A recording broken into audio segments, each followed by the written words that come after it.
Bonjour à tous, c'est Isabelle Colra, je suis accompagnée de Samuel Sponem pour le contrôle de gestion, la performance dans tous ses états, le podcast qui fait dialoguer les académiques et les professionnels du contrôle de gestion.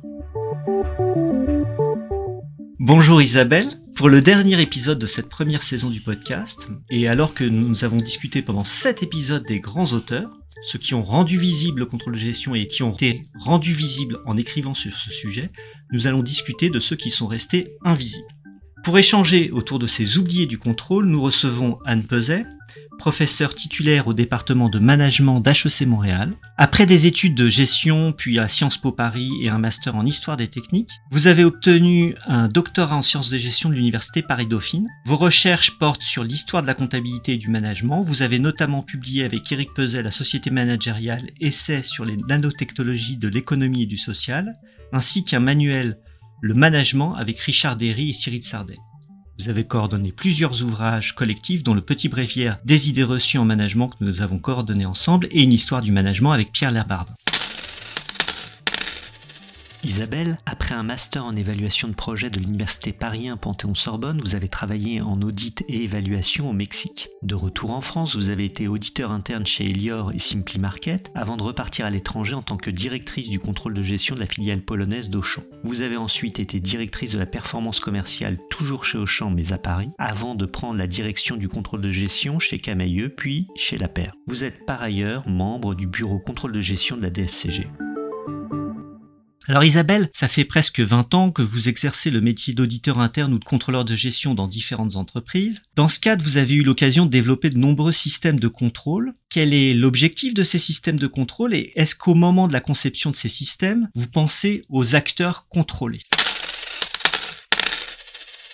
Alors, tout d'abord, je pense que dans le monde professionnel, le terme de contrôler n'existe pas vraiment. On n'a pas de vocable pour définir les contrôlés. C'est pas un mot qu'on va utiliser. Et en général, dans les entreprises, les systèmes de contrôle qui sont mis en place visent à vérifier que l'entreprise va bien atteindre les niveaux de rentabilité définis. Donc, comme beaucoup de contrôleurs de gestion viennent de l'audit, et moi-même je viens de l'audit interne, en général, quand on établit des systèmes de contrôle, on va voir quel détournement les acteurs peuvent faire de ce système ou qu'est-ce qui pourrait faire que le système de contrôle ne soit pas respecté et n'atteigne pas son objectif. Donc ça peut être un élément auquel on pense. Ensuite, il faut bien faire la différence entre contrôler et contrôler. On va pas travailler de la même façon en fonction du niveau hiérarchique des contrôlés. Donc, si on met un système de contrôle en place, comme j'ai eu l'occasion de le faire, par exemple un système connu qui est la balance scorecard, certes, toute la partie haute de la balance scorecard est définie par les actionnaires, mais ensuite, les processus qui permettent d'atteindre les objectifs définis par les actionnaires sont bien mis en place avec les membres des comités de direction. Et c'est les membres des comités de direction qui définissent eux-mêmes sur leur périmètre de pouvoir quel type de contrôle ils souhaitent mettre en place et quel est le niveau de performance qu'ils pensent être en mesure d'atteindre. Donc évidemment, comme on a pu le voir dans des podcasts précédents, il peut y avoir des négociations sur ces niveaux de performance, mais on va co-construire les systèmes de contrôle et les objectifs ensemble. Ce qui n'est pas le cas dans un entrepôt Amazon. J'imagine pas que les pickers participent à la définition de leur système de contrôle.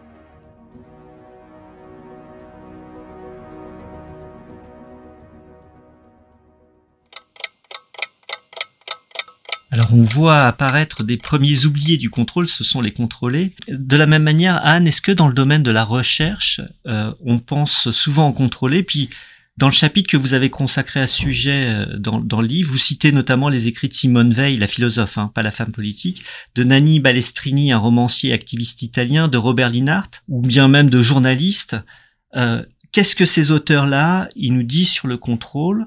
Et en quoi est-ce qu'ils peuvent transformer la vision qu'on en a ? Je pense que, en fait, c'est peut-être un petit peu comme Isabelle le disait. Cette notion de contrôler, on ne la retrouve pas beaucoup, je pense, dans les écrits académiques, enfin, au moins dans les manuels de contrôle de gestion, peut-être à quelques exceptions près. Dans la recherche sur le contrôle de gestion, on va certainement trouver des éléments concernant les contrôlés, mais effectivement, ce sont pas des acteurs les plus qu'on rencontre le plus fréquemment.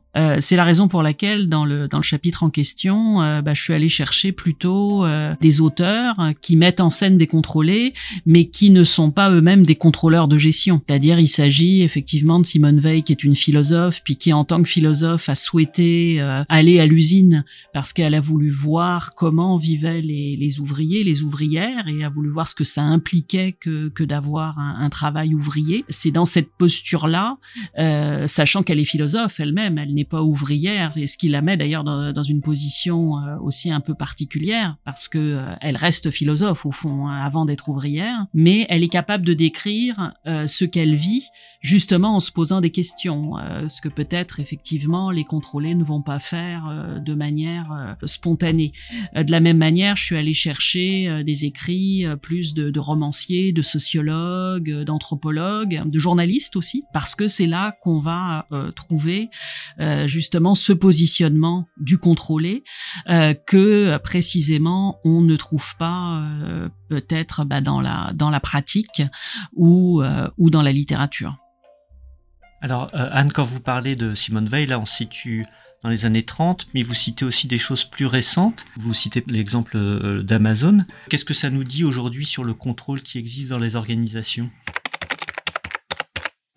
Alors ça, Amazon, c'est intéressant. Là aussi, comme le disait Isabelle tout à l'heure, elle parlait des pickers. Donc, effectivement, il est très peu probable que les pickers soient consultés dans la mise en œuvre des systèmes de contrôle. Mais chez Amazon, il y a le fait que on parle généralement des entrepôts. Or, il y a aussi des enquêtes qui ont eu lieu, que je cite dans le chapitre là, des enquêtes qui ont été menées dans les bureaux, incluant finalement quand même ce qu'on avait appelé l'encadrement. Et on voit qu'Amazon est une entreprise dans laquelle les contrôlés ne sont pas seulement les gens qui sont tout en bas de l'échelle, en l'occurrence les pickers, ou si on reprend l'exemple de Simone Weil, les ouvrières, etc., mais bien aussi les cadres. Et c'est ça qui est intéressant, c'est que là, dans ce cas-là, on imagine, en tout cas dans ce qu'on peut lire sur le sujet, que les contrôlés ne sont pas non plus véritablement consultés et qu'ils subissent plutôt le système qui est mis en place, qui est un système de compétition assez rude, hein, où il y a même d'ailleurs où la dénonciation est encouragée, où on est dans un système un peu de ce qu'on appelle du darwinisme social, qui est affiché comme tel. Hein, c'est pas une étiquette qu'on leur a mis de manière a posteriori. Là, ils affichent une forme de darwinisme où les meilleurs survivent. Et donc là, on est dans une logique peut-être un peu différente, où d'un côté, je pense pas que les gens soient consultés pour la mise en place de ces systèmes, mais c'est ça qui est plus intéressant. En revanche, ils y consentent parce que ce sont des gens qui ont le choix probablement d'aller travailler ailleurs. Donc ça veut dire qu'ils consentent à travailler dans ces conditions-là, qui sont des conditions extrêmement dures, brutales. Et donc ça aussi, c'est intéressant parce qu'on voit que les contrôlés, à la limite, même si on leur demande leur avis, peut-être qu'ils vont consentir justement à ce que ces systèmes-là existent. Alors Isabelle, vous avez souligné que vous ne mettiez pas en place les mêmes systèmes de contrôle pour les différents niveaux hiérarchiques. Est-ce que vous, en tant que contrôleur, vous vous sentez contrôlé ? Et comment est-ce qu'en tant que contrôleur, vous participez à la mise en place des systèmes de contrôle ? Alors, vaste sujet. Déjà, je me suis jamais sentie dans un système tyrannique en tant que tel. Enfin, j'ai jamais non plus travaillé chez Amazon. Alors, peut-être que les autres membres de l'organisation vivent les services de contrôle de gestion comme des services de tyrans armés d'Excel.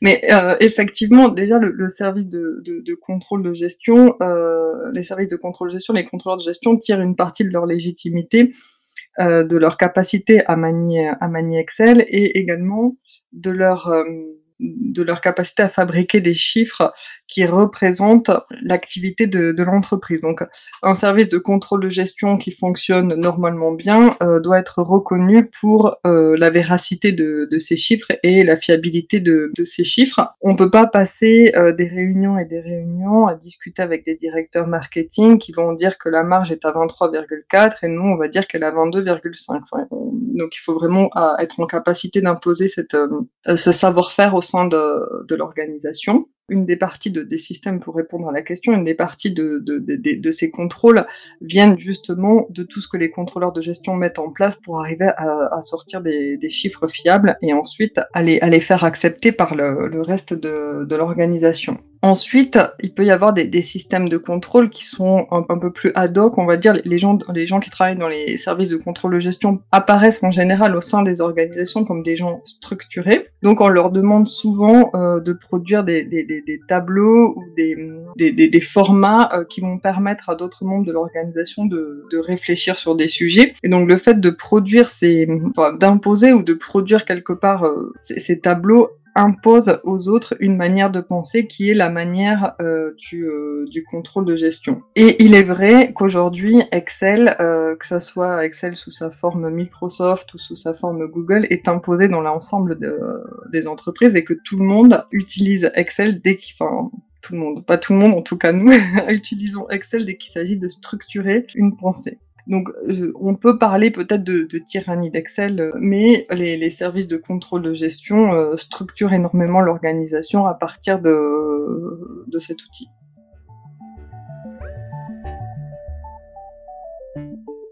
Oui, Anne, justement, qu'est-ce que cette mise en ordre du monde, quelque part dans des fichiers Excel, produit sur les individus? Et puis, en quoi ça transforme la gestion et peut-être même la société? Là, c'est vrai que Excel est un outil particulier. Il y en a d'autres. Si je prends toujours le point de vue des contrôlés, là, ce sont des outils qui s'imposent et qui s'imposent de manière très forte parce que je dirais même ils s'imposent un peu à la société. C'est-à-dire qu'aujourd'hui, là, effectivement, dans plein de domaines, il va falloir qu'on utilise ce genre d'outils. Donc, d'une certaine manière, ils sont légitimés aussi un peu socialement, ce qui était peut-être pas le cas il y a quelques années, il y a peut-être quelques décennies maintenant. Donc, il y a une légitimation sociale, une acceptation là aussi. Donc, c'est sûr que ça leur donne de la force. Après, du point de vue des contrôlés, je pense qu'il y a aussi les usages, c'est-à-dire qu'on peut aussi utiliser les outils de gestion ou les chiffres de manière à ce que ça vienne aussi soutenir sa position ou une décision qu'on espère à faire aller dans un sens ou dans un autre. Donc je pense qu'il y a les outils de gestion en tant que tels ne sont intéressants que si on considère qu'ils peuvent être utilisés et quelquefois même utilisés de travers en quelque sorte. Donc ça, je sais pas si ça vous est arrivé, Isabelle, en tant que contrôleur de gestion. Moi, j'ai pratiqué aussi un petit peu le contrôle de gestion, puis ça m'arrivait régulièrement parce que je travaillais dans un milieu d'ingénieurs et de fait, oui, on pouvait s'entendre sur la fiabilité des chiffres, par exemple, mais les ingénieurs avec lesquels je travaillais, ils étaient tout à fait capables d'utiliser les outils de gestion, les indicateurs, toutes sortes de choses pour faire aller une décision dans un sens plutôt qu'un autre et il fallait effectivement argumenter et souvent l'outil de gestion d'ailleurs était plutôt vécu comme une forme d'outil de compromis que comme un outil disant réellement la vérité. Donc là, évidemment, c'est si on se place à des niveaux de la hiérarchie qui sont peut-être pas trop bas, si j'ose dire. Maintenant, il a été aussi montré que dans les ateliers, les opérateurs ont des marges de manœuvre par rapport justement aux objectifs, etc. Donc, il y a quand même cette dimension-là, je dirais, au-delà de la tyrannie d'Excel ou des outils de gestion en général. Il y a aussi des marges de manœuvre. C'est-à-dire que quand je parle de contrôler, je parle pas nécessairement de victimes. C'est sûr que les contrôlés ont moins de marge de manœuvre que les contrôleurs, mais probablement on peut quand même penser que dans de nombreux cas, il existe des marges de manœuvre.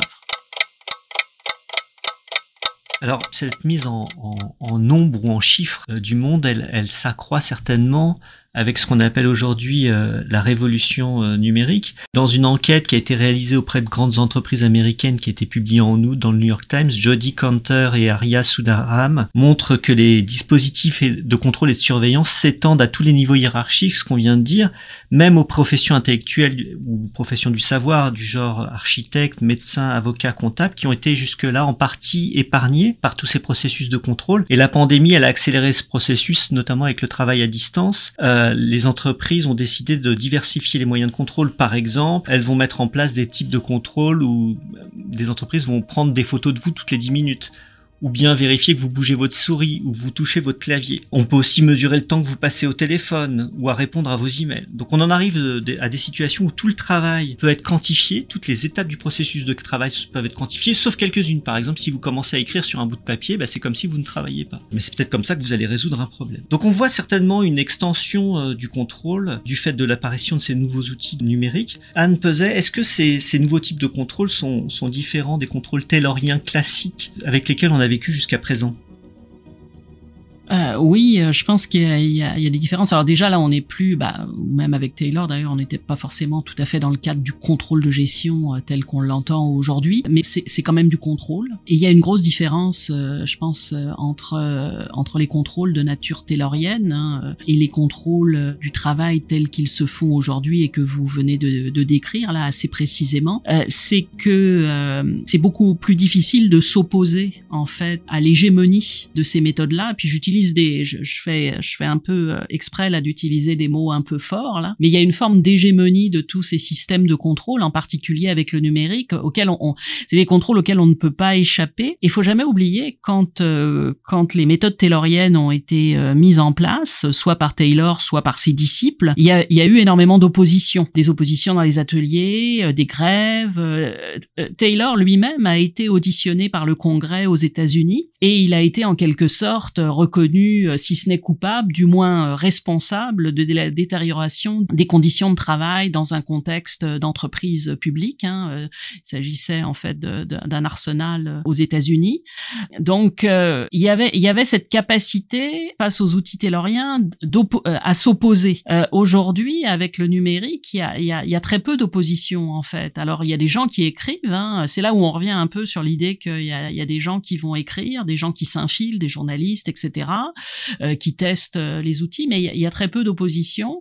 Il y a des endroits où on commence à se rendre compte que, en particulier là avec le télétravail, peut-être on est allé trop loin. Ici au Canada, par exemple, il y a quelques semaines, l'Ontario a pris la décision a fait passer une législation, plus exactement, qui n'interdit pas aux entreprises d'utiliser les outils de surveillance, ces outils de contrôle là dont on vient de parler, mais qui en revanche leur impose dans ce cas-là de le dire aux salariés. Ce que je trouve être une initiative intéressante, c'est un gouvernement, en l'occurrence un gouvernement provincial, qui ici vient légiférer, parce que par ailleurs on sent pas une opposition massive des salariés eux-mêmes. Bon, c'est sûr que les syndicats ont un peu disparu du paysage là dans pas mal d'endroits. Et par rapport, je pense, aux méthodes tayloriennes, pour moi, il y a une grosse différence, c'est que l'opposition est beaucoup plus complexe, beaucoup plus difficile à organiser. On est plus individualisé aussi.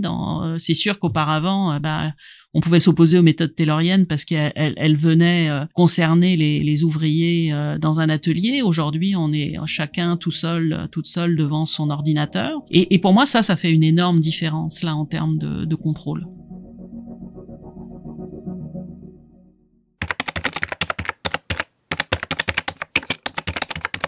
Alors Isabelle, est-ce que vous voyez vous aussi une transformation ou une extension du domaine du contrôle ?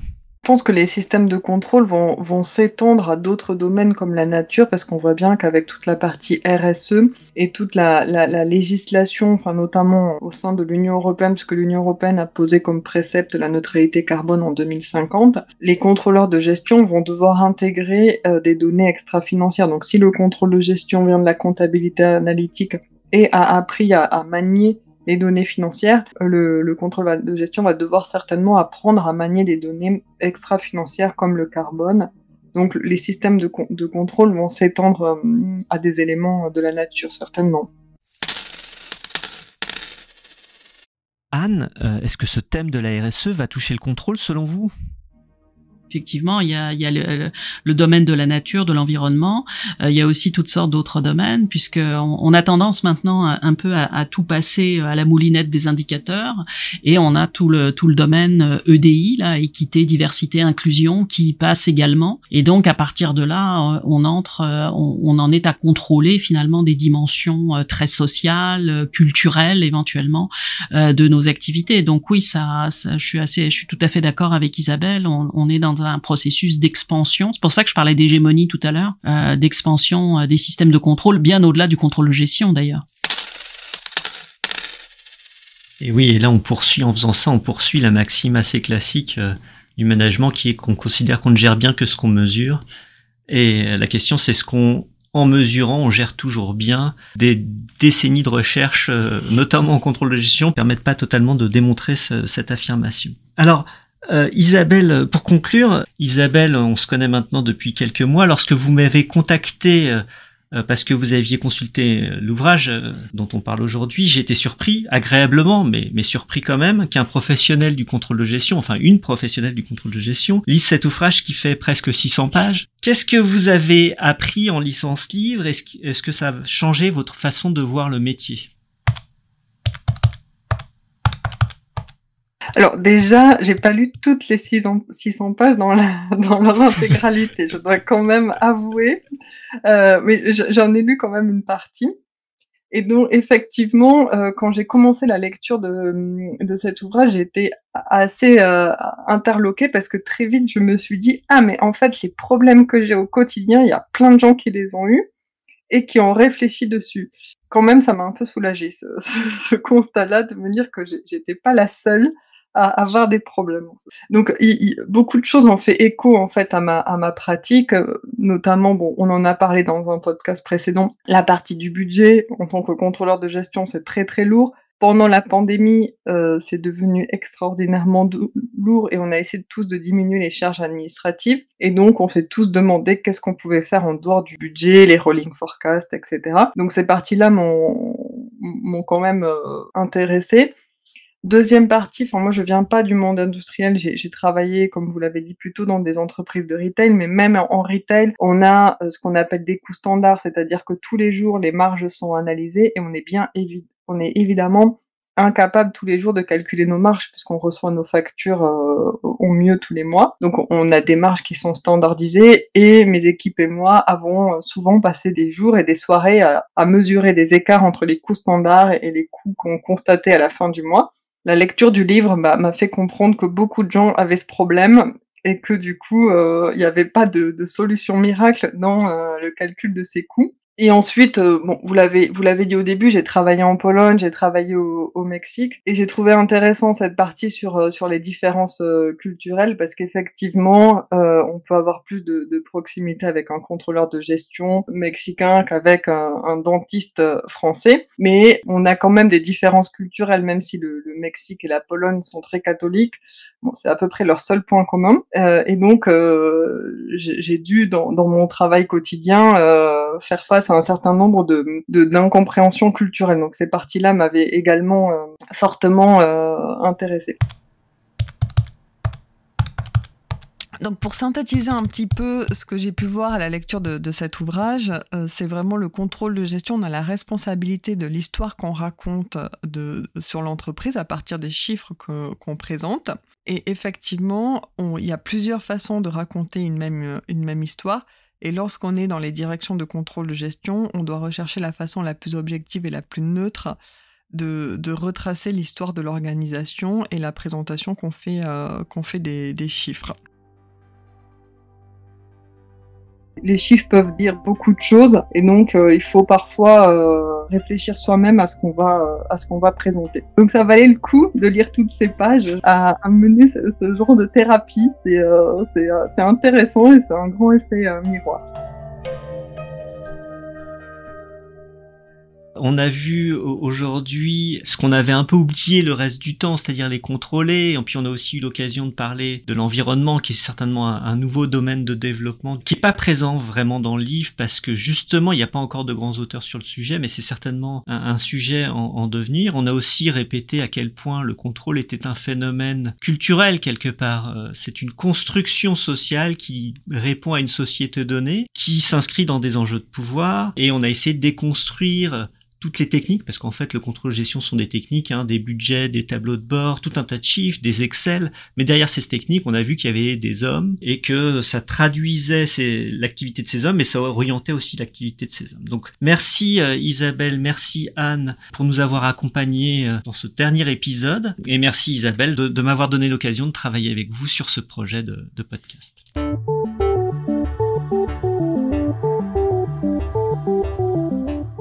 C'était Isabelle Collera et Samuel Sponem pour le contrôle de gestion à la performance dans tous ses états, le podcast qui fait dialoguer les académiques et les professionnels du contrôle de gestion. Au montage et à la réalisation, Stéphanie Ruander avec l'assistance de Marina Goguet. C'était le dernier épisode de cette première saison du podcast Le contrôle de gestion, la performance dans tous ses états.